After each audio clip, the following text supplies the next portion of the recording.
isusurprise ko si mama. Ito na yung binili ko instead na bulaklak. Ito ng halaman para hindi malanta.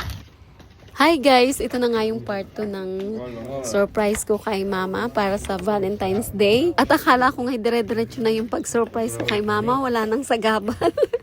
Ay, arenga. Nataon namang may dumaan. Tapos, doon sila nag-uusap sa may tapat ng camera.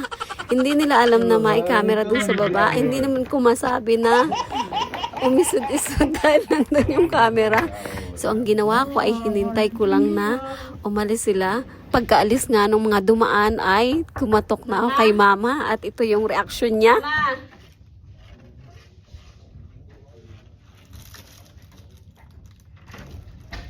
Nasaan na?